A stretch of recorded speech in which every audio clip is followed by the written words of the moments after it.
Esse Deus é tremendo, né, irmãos? Aleluia.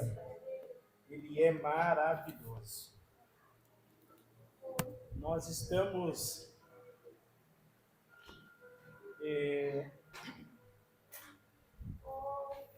uns dias, eu convidei o irmão para estar conosco, mas o irmão não pôde. Para sábado nós conseguimos aí. Eu quero deixar uma palavra com os irmãos nessa noite, já que o culto é de ceia, né? Vamos falar sobre o pão da vida. Evangelho de João, capítulo 6, e o verso 22. João, Evangelho de São João, né? Capítulo 6 e o verso 22. Diz assim: No dia seguinte, a multidão que ficara do outro lado do mar percebeu que aí havia um único barco e que Jesus não embarcara nele com os discípulos, mas que antes havia partido só. Então, outros barcos chegaram de Tiberíades, perto do lugar em que comera o pão, tendo o Senhor dado graça. Percebendo a multidão que Jesus não estava ali, nem os seus discípulos, tomaram os barcos e foram para Cafarnaum, à procura de Jesus. Encontrando-o no outro lado do mar, perguntaram-lhe: Rabi, quando chegaste aqui? E Jesus respondeu: em verdade vos digo que me buscais não pelos sinais miraculosos que viste, mas porque comeste o meu pão e vos fartastes. Trabalhai, não pela comida que perece, mas pela comida que permanece para a vida eterna, o qual o Filho do Homem vos dará, porque Deus o Pai o marcou com o seu selo. Amém? O povo, após Jesus ter feito o milagre da multiplicação dos pães, o povo ficou maravilhado com tudo isso que aconteceu. E o que eles quiseram fazer? Eles foram até Jesus para ver se Jesus fazia mais milagres, porque, imagina, né? Não precisava trabalhar para comer. Para que seguir Jesus? Ele multiplica, ele faz tudo. Aí Jesus disse para eles: vocês não estão aqui para ver os milagres, vocês não estão aqui para ver a minha obra, vocês estão aqui pelo pão, pela comida. E Jesus disse então para eles assim, procura comer o pão da vida eterna. Só que eles não entenderam essa palavra. Naquela época, ainda estavam como cegos no entendimento, que não sabiam que Jesus era o pão da vida eterna. Quando não é que Jesus disse assim: eu sou o pão da vida. Não é que tem que comer pedaços de Jesus. Não. É uma simbologia.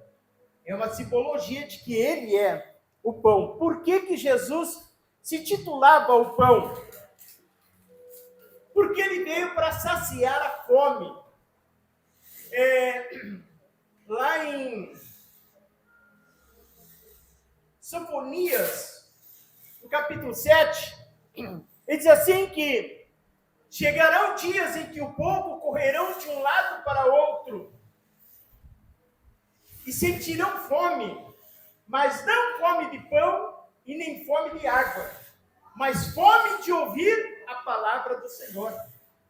Era isso que Jesus estava falando para eles. Procure um pão que sacia a fome, o pão da vida eterna.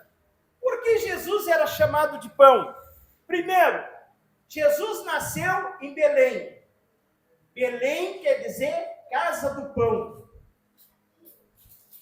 Jessé, lá em Jessé, raiz de Jessé, né? Quando fala que Jesus é lá, da raiz de Jessé, descendente lá de Davi, Jesus nasceu em Belém, porque era uma terra onde Jessé morava. Então, a palavra de Deus tinha que se cumprir naquele lugar. Jesus nasceu em Belém, para que cumprisse a palavra de Isaías, que disse assim: e tu, Belém, terra de Judá, de modo nenhum és a menor entre as capitais de Judá, porque de ti sairá o guia que há de apacentar o meu povo. Deus falou para Isaías. Jesus nasceu na casa do pão. Casa do pão é onde nós chamamos de padaria, onde fabrica o pão, onde faz o pão. A gente compra o pão na padaria e a melhor coisa a se fazer é comer ele quando ele recém sai da padaria. Porque se comer no outro dia, o pão já não é gostoso como ele é comprado na hora. Principalmente se a gente pega quentinho, né? Se passar aquela margarina em cima que ele derrete, aí vou te dizer, né? Meu Deus do céu. E aí, mas se a gente deixar o pão para uns 3 dias, 4 dias, o pão estraga. Fica pão seco, depois de pão seco fica pão bolorento. Ele cria bolor, né? Tem que botar fora. O pão não presta. É por isso que Jesus diz na sua palavra que ele é o pão da vida. Quando nós comemos a palavra de Deus, ela entra dentro de nós, irmãos. E é coisa boa quando a gente come na hora. E se a gente guardar isso e não passar para outra pessoa, ele começa a estragar dentro da gente. A gente tem que passar esse evangelho para outros, né? Eu recebi um irmão lá na loja sexta-feira, e hoje é sábado. A sexta foi ontem lá o Everton, né? E ele dizendo que não prega muito tempo na igreja e tal. Eu disse, eu vou convidar você para vir. Só que eu tenho que passar, chegar aqui, iniciar o culto e dar para ele, né? Porque ele prega 2 horas, não tem noção de tempo, né? E daí ele começou a pregar, e aí eu disse, rapaz, que bom isso aí. Isso aí tu tá pregando para todo mundo. Então assim, ó, ele não segura o pão, não fica para ele passa para os outros. Isso é coisa boa. Quando a gente pode transmitir para outra pessoa o que nós temos. Jesus disse, um pouquinho antes aqui, na multiplicação dos pães, Jesus disse para os discípulos, deem vocês comida para essa gente. O que vocês têm para dar para eles? Eles disseram, não temos nada, Jesus. Então, se nós não temos nada para dar para as pessoas não vêm até nós. Quando nós temos alguma coisa, e aí Deus usa esse pouquinho que nós temos e multiplica. Ninguém nasceu pregador, ninguém nasceu cantor, ninguém nasceu crente. Todos tiveram que se converter, todos tiveram que aceitar Jesus. E quando a gente vai para a Bíblia, a gente vê que quando Deus chama Moisés lá naquela sarça, quando Deus chama Moisés lá, o que chamou a atenção não foi a sarça. O que chamou a atenção de Moisés não foi aquela árvore pegando fogo. O que chamou a atenção era o fogo que estava ali. E do fogo saiu uma voz que diz para ele, tira a sandália dos pés, porque a terra que tu está é santa. E ele, eu creio que naquela hora se arrepiou, ficou impressionado, meu Deus, uma voz do fogo, o fogo agora fala. E ele chegou mais perto, e o Senhor disse para ele, tenho te escolhido para que você liberte o meu povo do Egito. E o que ele reclamou? Ele disse, Senhor, eu não sei falar. Eu não sei falar. Como é que eu vou fazer se eu não sei falar, Jesus? Eu não sei falar. Alguns pregadores dizem que Moisés era gago. Eu acho que não. Eu acho que ele era meio tímido para falar, principalmente no público, né? Um garotinho, porque ele foi criado no palácio, ele era adotivo. E tinha o filho, o Ramsés, filho de Faraó, na época dele, que o príncipe ganhava todas as regalias, mas ele não era um príncipe verdadeiro. Todo mundo sabia que ele era um príncipe adotivo. Não era mesmo o tratamento. Então ele era meio reprimido por causa disso. E eu creio que isso aí deixava ele meio intimidado. Quando Deus dá os sinais para Moisés que Deus seria com ele, que ele joga o cajado no chão, transforma numa cobra, enfia a mão dentro da roupa e tira a mão, fica leprosa. Deus manda enfiar a mão de novo e daí tira, a mão está limpa. Deus está provando para ele que ele é o Deus do milagre e que Deus ia usar ele para fazer as coisas. Ele disse, mas eu não sei falar. Então, se nós dissermos que não temos nada para fazer aqui, não temos nada para apresentar para Deus, Deus não pode nos usar. Nós temos que ter alguma coisa. Então Moisés se prontificou e disse, eu vou, mas não posso ir sozinho. Viu o que ele disse que ele não podia ir sozinho. Aí Deus disse, eu vou contigo. Mas eu não sei falar. Vou te dar o teu irmão Arão para ir contigo, para falar com você, se for preciso. Então, quando a gente se propõe a querer fazer, Deus dá os meios. Deus dá os meios. Vamos perguntar aqui. Lembra quando Elias chegou na casa da viúva, lá em Serepta, e disse assim para ela, escuta, o que tu tem? Dizia ela, não tenho nada. Então, se tu não tem nada, eu não posso fazer nada. Me diga, o que tu tem em casa? Já não tenho nada, eu estou quebrando uns gravetos para mim fazer um fogo, e eu tenho um pouquinho de farinha, e eu vou fazer um bolo para mim comer, e o meu filho comer, e é só o que nós temos, e vamos morrer. Daí o Elias disse para ela assim, então tu tem, farinha tu tem. Assim diz o Senhor, não vai faltar farinha na panela. Vai lá e faz um bolo para mim. Ela não disse que o bolo era para ela e o filho comer e morrer. Elias disse, não faz para o filho nem para ti, faz para mim. Quando Deus pede alguma coisa para nós fazer para ele, irmãos, e enquanto Deus está no negócio, não falta farinha, não falta, e multiplica a farinha. Quando Eliseu perguntou para a outra viúva, o que tu tem em casa? Ela responde assim, tua serva não tem nada. Então, se não tem nada, não posso fazer nada.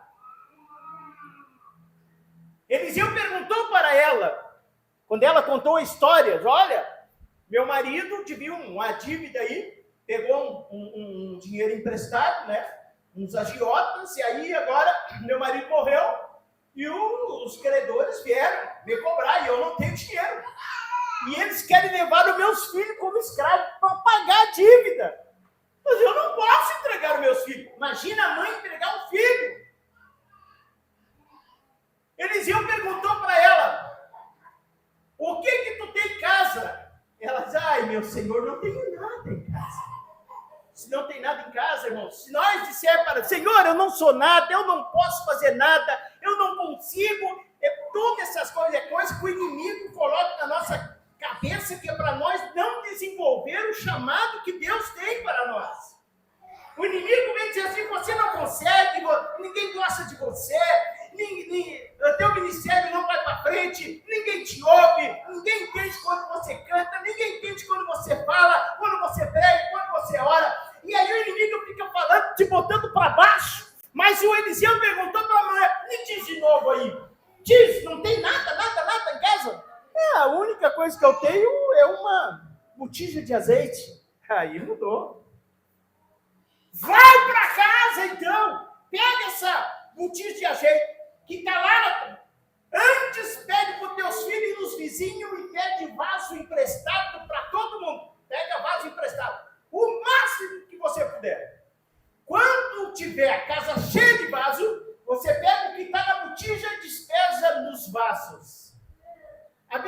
assim que ela encheu todos os vasos. Quando encheu o último vaso, a Bíblia diz assim que o azeite parou. Agora tem um detalhe. Olha só que eu vou mostrar para vocês. Os vasos eram grandes assim, ó. Mais ou menos em torno entre 40 e 50 litros. Os vasos de azeite, de barro, né? Que era um pouco menor das talhas onde eles enchiam de água para lavar as mãos. Porque o azeite era muito denso, o vaso era um pouco menor. Agora, a botija não era o vaso. A botija era desse tamanhinho. Cabia em torno de 1,5 litros na botija. Não no vaso, na botija. E o que Deus disse para ela fazer? Pegar o azeite de 1,5 litros e encher 40 litros no vaso.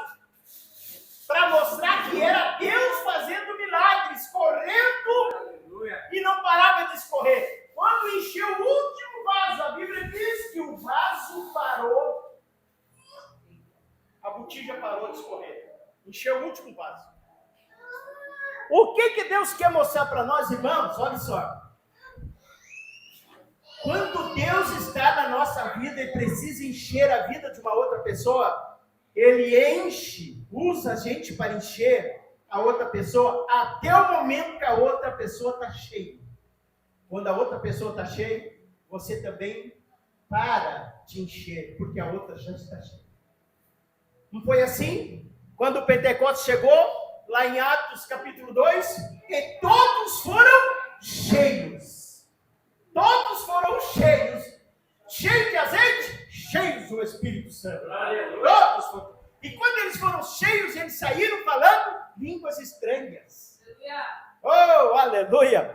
Agora Jesus está falando sobre o pão. Quando você tiver pão, saciado do pão, que é Jesus Cristo, você não tem fome das coisas lá do mundo. Você não tem vontade das coisas lá do mundo, porque você está saciado. Eu sempre conto uma coisa, que quando a mãe tirava nós de casa para nós passear na casa dos outros, antes de sair a mãe fazia todo mundo comer. Enche as barriguinhas. Eu não quero que vocês cheguem lá e fiquem lá com os olhos igual o jacaré chocando o ovo lá, né? Só com os olhos. Não me peça comida na casa dos outros para não passar vergonha. Então nós saímos de casa com as barriguinhas cheias para não fazer vergonha no outro lugar. Agora, a coisa mais...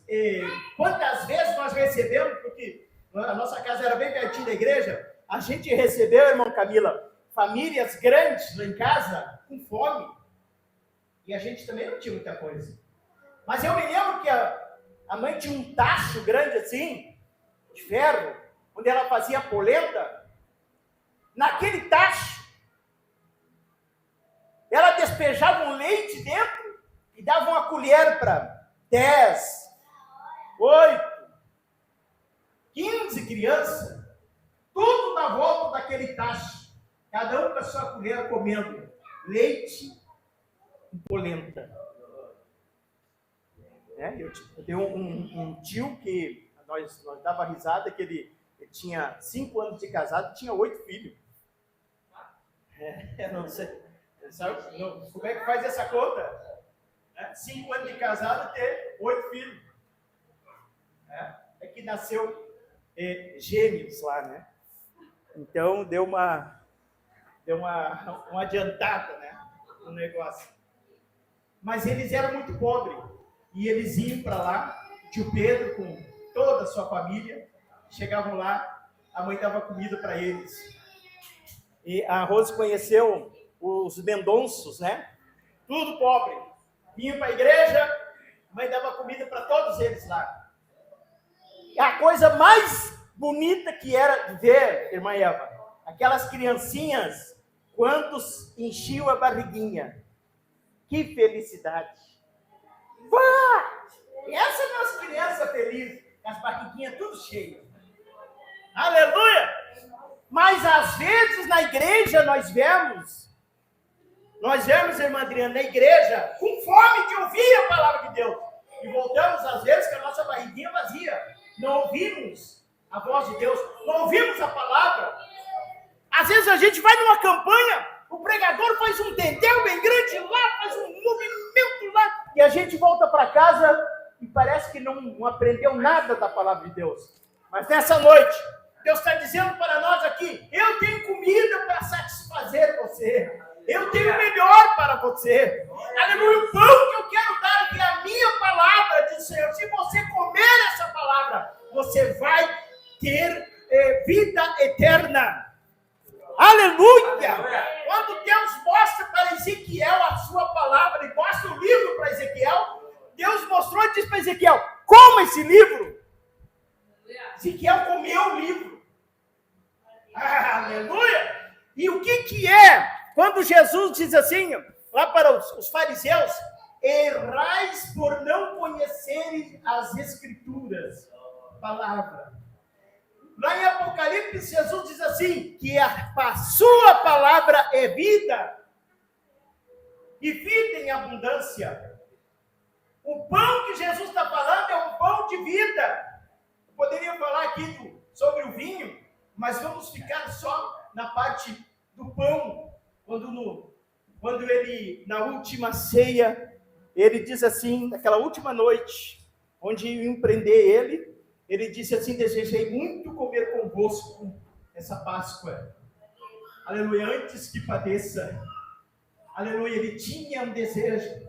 E a Bíblia diz assim, que antes ainda dele participar com a ceia, ele cantou um hino. Qual será o hino que ele cantou, moça? A gente não sabe, né?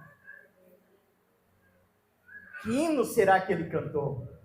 Mas ele cantou um hino. E depois ceiou.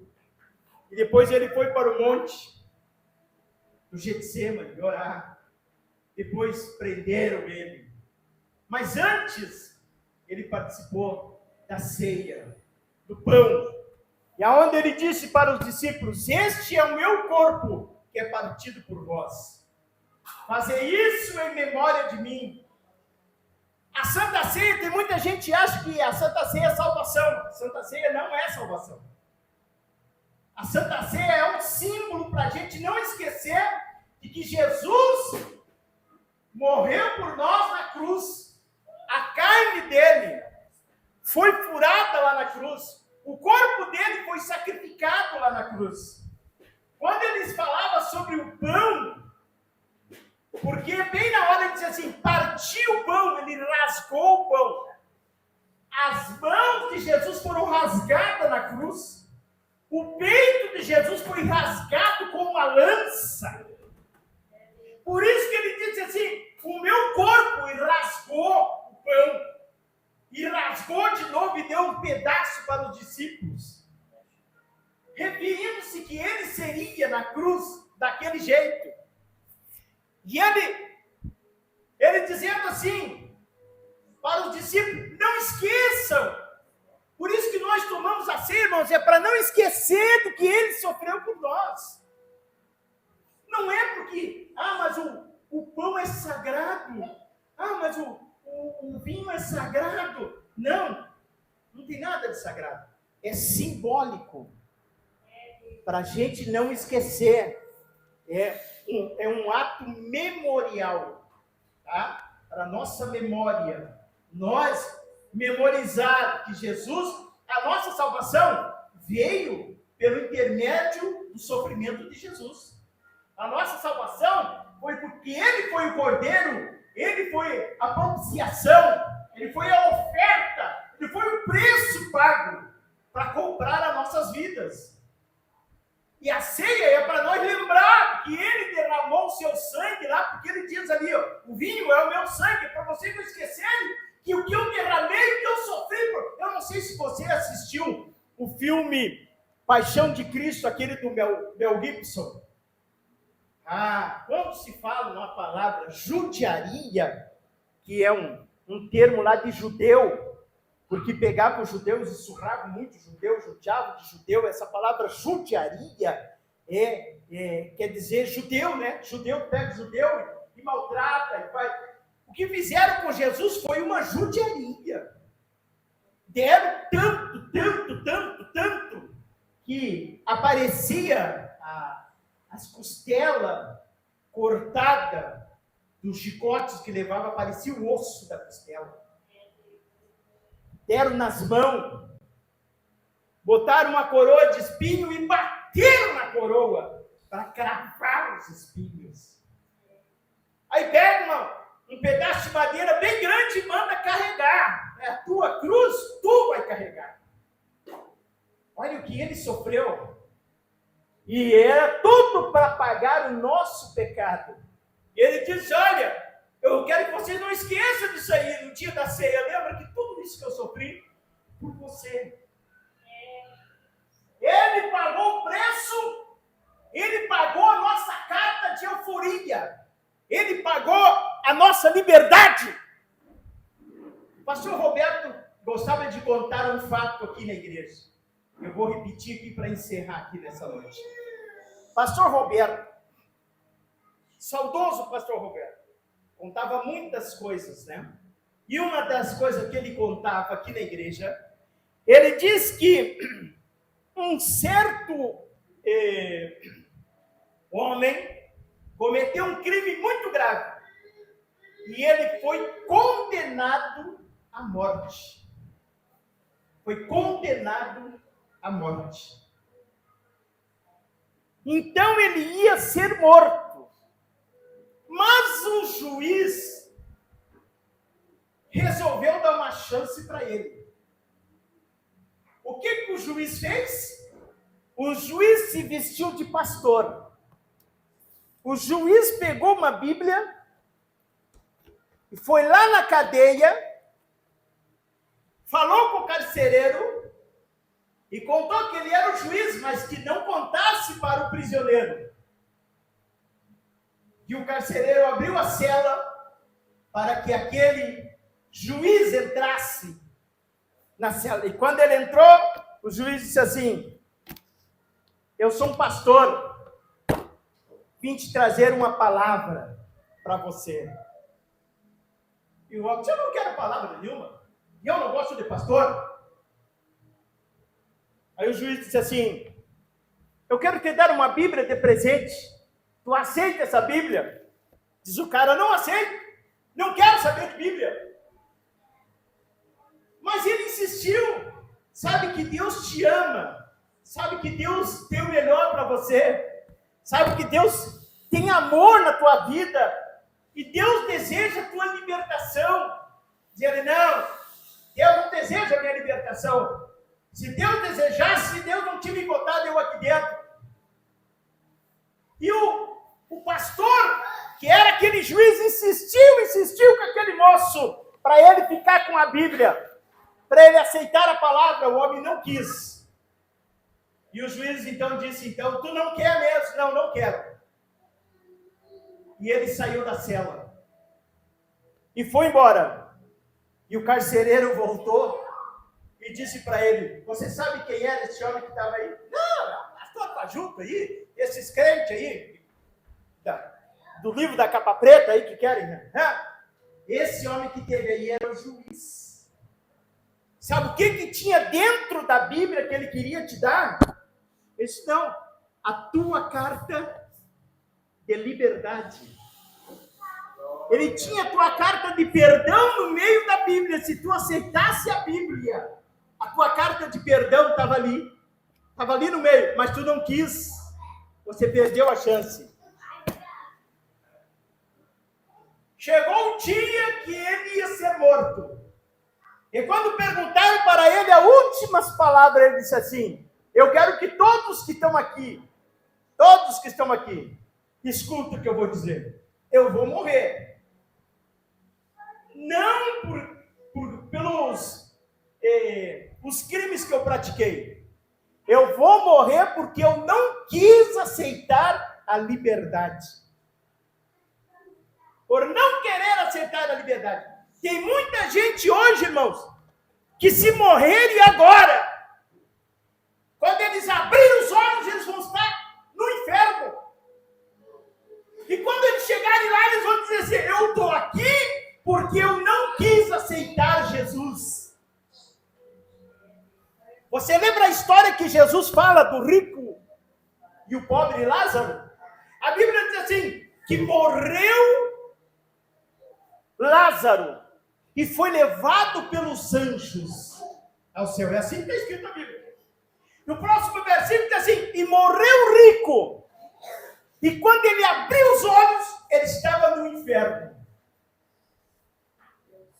Que diferença grande! Lázaro, pobre Lázaro, foi levado pelos anjos. E o rico, quando ele abriu os olhos, ele estava no inferno. Sabe o que o rico disse lá no inferno? Diz assim, me manda eu de volta para a terra.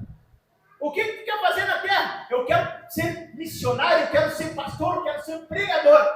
O quê? O que tu quer? Você não gostava dessa gente? Não, eu tenho 5 irmãos. Se eu não falar para eles lá, eles vão vir tudo para cá também.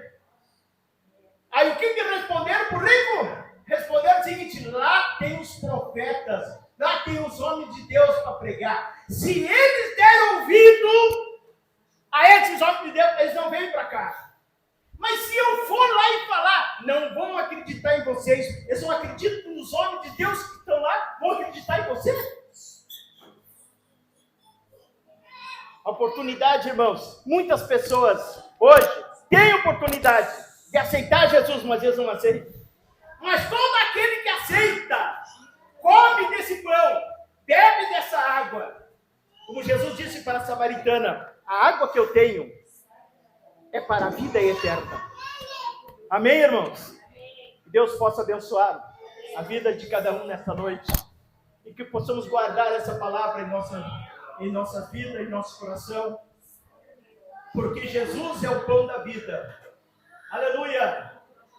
Jesus é aquele que sacia a nossa fome, a fome da alma, a fome que o dinheiro não preenche, a fome que os prazeres lá do mundo não preenchem, a fome que muitas vezes as pessoas gastam dinheiro em viagens para fazer turismo, gastam dinheiro em spa, gastam dinheiro em festas, gasto dinheiro em prostituições, gasto dinheiro em muitas coisas para tentar preencher o vazio que está dentro.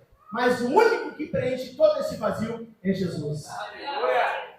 Jesus Cristo, ele é certinho do tamanho do teu coração. Quando ele entra, ele preenche todos os espaços. E essas coisas não preenchem o espaço.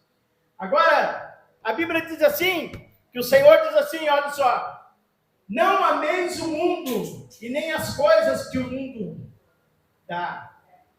Aquele que ama o mundo, o amor do Pai não está nele. A gente aprende no colégio que 2 coisas não ocupam o mesmo espaço. 2 coisas não ocupam o mesmo espaço. Assim é Deus na nossa vida. Ou Ele está conosco, está na nossa vida, ou não está. Não existe meio filho. Não existe meio filho. Ah, esse filho aqui é metade de fulano, metade de ciclano. Não, isso não existe. Filho é 100%. Assim é nós com Deus. Ou nós somos filhos de Deus, ou somos filhos do diabo. Ou nós vamos para o céu, ou vamos para o inferno. É direita ou esquerda. É dia ou noite. É vida ou morte. E diz, quando Deus usa Moisés para falar lá em Deuteronômio no capítulo 6, diz assim, escolham hoje, pois, a vida para que tenham vida. Escolham o caminho certo para que tenham. Então Deus está dando oportunidade para as pessoas escolherem. Não é a igreja que salva, não é pastor que salva, não é ministério que salva. Não, o Salvador é Jesus, independente de quem vai falar.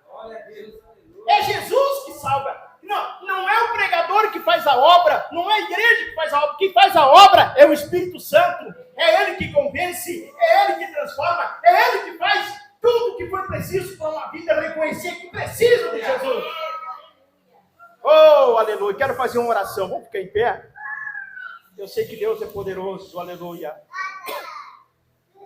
Eu ainda não estou 100%, estou tendo dificuldade para trazer as mensagens, para cantar, bastante dificuldade até no serviço. Mas eu estou me esforçando e eu sei que Deus vai me dar graça. E daqui uns dias aí a gente vai estar igual um guri pulando aí, né? E Deus vai nos abençoar grandemente. É um processo aí, não sei o que Deus quer fazer na vida da gente aí, mas vamos passar por esse processo. Tá, irmãos? Peço paciência aí os irmãos.